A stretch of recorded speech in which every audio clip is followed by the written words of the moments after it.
जय हिंद दोस्तों, वंदे मातरम। वीडियो में आगे बढ़ने से पहले सबसे पहले आप ज़रा इस ट्वीट को पढ़िए। मनोज जी ने ये ट्वीट किया है, लिखा है कि हाँ भाई पहलवानों, आ गई असलियत सामने। मोदी को गाली देने वाले भी चलो समझ आते हैं, आरएसएस को भी छोड़ दो, चलो जाट राजपूत वालों को भी इग्नोर कर देते हैं।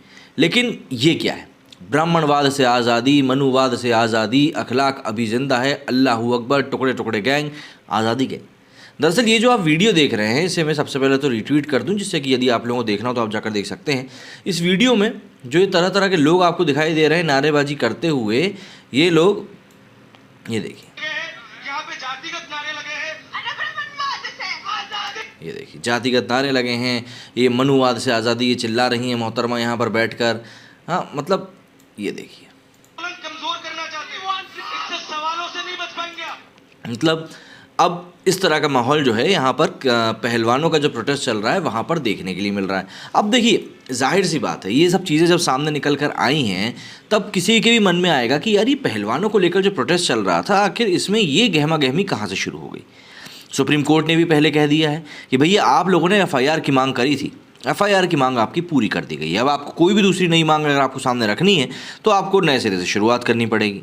तो चीज़ें यहाँ पर बहुत हद तक क्लियर हैं, और जिस तरीके से चीज़ें आगे बढ़ रही हैं उसको देखने के बाद कहीं ना कहीं लोगों के मन में ये बात ज़रूर आ रही है कि क्या ये चुनाव के ठीक पहले किसान आंदोलन पार्ट 2 बनाने की कोशिश है। देखिए, ऐसा नहीं है कि मैं पहलवानों के हित में कहीं से कहीं तक सोच नहीं रहा हूँ, लेकिन जब पिछली बार पहलवानों ने आंदोलन किया था जिसमें कि उन्होंने साफ तौर पर कहा था किसी प्रकार की पॉलिटिकल पार्टी को हम यहाँ पर इन्वॉल्व नहीं करेंगे, तो मुझे वो चीज़ काफ़ी सही लगी थी, क्योंकि उसमें क्या था, उसमें किसी भी पॉलिटिकल पार्टी का कोई रोल नहीं था। तो ऑब्वियस सी बात है कि वहाँ पर ये चीज़ क्लियर थी कि नहीं, यहाँ पर राजनीति तो कहीं से कहीं तक होने नहीं वाली है, सिर्फ पहलवानों के हक की बात होगी। सरकार भी उस समय बात करने के लिए तुरंत नज़र आई थी, लेकिन इस बार जितने एलिमेंट्स घुस गए हैं उसके बाद तो सिर्फ और सिर्फ विवाद ही हो रहा है। तो ऐसे में एक वर्ग ये भी है जो अब कह रहा है कि भैया ये तो सिर्फ और सिर्फ किसान आंदोलन पार्ट 2 बनाने की तैयारी है और कुछ भी नहीं। जंतर मंतर पर दरअसल मेडल जीतने वाले पहलवान धरने पर बैठे हैं। पहलवानों की याचिका पर सुप्रीम कोर्ट ने कहा कि आप हाईकोर्ट जा सकते हैं। इधर धरना स्थल पर रात में पहलवानों के साथ हुई पुलिस की झड़प के बाद हालात और ज़्यादा तनावपूर्ण हो चुके हैं। पहलवानों ने भाजपा सांसद और भारतीय कुश्ती महासंघ के प्रमुख ब्रजभूषण शरण सिंह के खिलाफ यौन उत्पीड़न के आरोप लगाए। पिटाई, चोट, नारेबाजी, शोर, हंगामे की खबरों के बीच अब इस प्रोटेस्ट में खापों की भी एंट्री हो गई। दरअसल पहलवान लोगों से अपने समर्थन में आने की अपील कर रहे हैं। खबर है कि पंजाब, हरियाणा और यूपी के किसान खाप पंचायतें अपनी रणनीति बनाने में जुट गई हैं। ऐसे में संभवतः जताई जा रही है कि पहलवानों का प्रोटेस्ट बड़ा रूप ले सकता है। सुप्रीम कोर्ट के फैसले से पहले ही खाप की तरफ से कहा जा रहा था कि पहलवानों की मांगें नहीं मानी जाती हैं तो बंद का ऐलान किया जाएगा। कुछ दिन पहले ही दिल्ली, हरियाणा और यूपी की खाप पंचायतों के प्रतिनिधि जंतर मंतर पहुंचे थे। किसान नेता राकेश टिकैत भी पहलवानों से मिलकर सपोर्ट कर चुके हैं। ऐसे में सवाल ये भी उठ रहा है कि किसान आंदोलन जैसा सीन बनाने की साजिश तो नहीं हो रही। मुजफ्फरनगर में सर्व खाप मुख्यालय पर खाप चौधरियों की बैठक में तय हुआ है कि 7 मई रविवार की सभी खाप नेता जंतर मंतर पहुंचेंगे। भारतीय किसान यूनियन समेत कई किसान संगठन के प्रतिनिधि भी रविवार को दिल्ली में जुटेंगे। इससे लग रहा है कि जंतर मंतर किसान आंदोलन का एक रूप लेता जा रहा है। एक दिन पहले ही प्रदर्शनकारी पहलवानों के साथ एकजुटता दिखाने आ रहे हरियाणा के किसान समूह को पुलिस ने सिंगू बॉर्डर पर रोक दिया था। गाड़ियों को थाने में बंद करा दिया गया था। अधिकारियों ने बताया था कि 24 लोगों को हिरासत में लिया गया है। जंतर मंतर पर बवाल के बाद दिल्ली पुलिस ने गश्त और सुरक्षाकर्मियों की संख्या बढ़ा दी है। किसान आंदोलन से सबक लेते हुए दिल्ली के सीमावर्ती इलाकों में काफ़ी अवरोध लगा दिए गए। हालांकि अभी बॉर्डर को बंद नहीं किया गया है। पुलिस का कहना है कि किसानों की आवाजाही पर नज़र रखने के लिए कड़ी चौकसी बरती जा रही है। पुलिस के पास इनपुट है कि पंजाब, हरियाणा, उत्तर प्रदेश से बड़ी संख्या में किसान ट्रैक्टर पर सवार होकर दिल्ली आ रहे हैं। जंतर मंतर पर चल रहे पहलवानों के धरने पर पुलिस ने दुर्व्यवहार किया, ऐसी भी बातें सामने आई। ऐतिहासिक सर्व खाप मुख्यालय सौरम पर तत्काल पंचायत बुलाएगी, जिसमें कि खापों के प्रतिनिधियों ने हिस्सा भी लिया।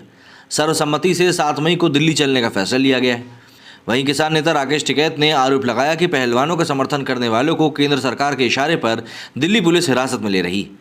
वहीं सुप्रीम कोर्ट में पहलवानों की याचिका पर सुनवाई से पहले धनखड़ खाप के प्रमुख ओम प्रकाश धनखड़ ने कहा था कि शिकायतों के बावजूद कुश्ती महासंघ के अध्यक्ष की गिरफ्तारी नहीं की हुई है। उन्होंने कहा है, धनखड़ खाप, जाखड़ खाप, अहलावत खाप, कदिया खाप, बिरोहर, बारा, फोगाट खाप, शेरावत खाप, हुड्डा खाप, रोहतक खाप, 84, नंदन खाप, मलिक खाप और झज्जर 360 खाप पहलवानों के समर्थन में है। अलग अलग राज्यों के खाप पंचायतों को दिल्ली में बुलाकर रणनीति तैयार की जाएगी। वो तारीख 7 मई है। अब देखिए, यहाँ पर इन सब चीज़ों को देखने के बाद सवाल उठ रहा है कि आखिर ये सब चीज़ें कहीं ना कहीं किसान आंदोलन जैसी क्यों लग रही हैं। तो देखिए, पहलवानों के प्रदर्शन की किसान आंदोलन से तुलना की जा रही है, ये बात सही है। इसकी सबसे बड़ी वजह है धनखड़ खाप के चीफ ओम प्रकाश धनखड़ के इस बयान में छिपी बात। हाल ही में उन्होंने कहा था कि अगर सरकार हमारी बेटियों को इंसाफ दिलाने से फेल रहती है तो हम हरियाणा, यूपी, राजस्थान और देश के दूसरे हिस्सों में हाईवे ब्लॉक करेंगे। ये हमारी बेटी पहलवानों की प्रतिष्ठा की लड़ाई है, जिन्होंने पूरे देश का मान बढ़ाया है। सरकार WFI के प्रमुख ब्रजभूषण शरण सिंह के खिलाफ कार्रवाई करने में नाकाम रही है, जो कि यौन शोषण के आरोपों का सामना कर रहे हैं। भाजपा लड़कियों को बचाने की बात करती है, लेकिन वो महिला पहलवानों को सम्मान नहीं दे पा रही। वोट बैंक के लिए वो एक आरोपी को बचा रही हैं। वहीं दिल्ली के पालम 360 खाप के प्रमुख सुरेंद्र सोलंकी ने भी कहा है कि राजधानी में अलग अलग राज्यों की सभी खापों की बैठक होगी और ये तय होगा कि आगे कैसे बढ़ा जाए। कांग्रेस, आम आदमी पार्टी समेत कई पार्टियों के नेता पहलवानों से मिलकर सपोर्ट ऑलरेडी दे चुके हैं। ऐसे में मामला फिलहाल शांत होता दिख नहीं रहा है और सिर्फ ऊपर ही जाता हुआ दिख रहा है। अब यहाँ पर ये किसान आंदोलन बनेगा या नहीं बनेगा, ये तो आने वाला वक्त बताएगा।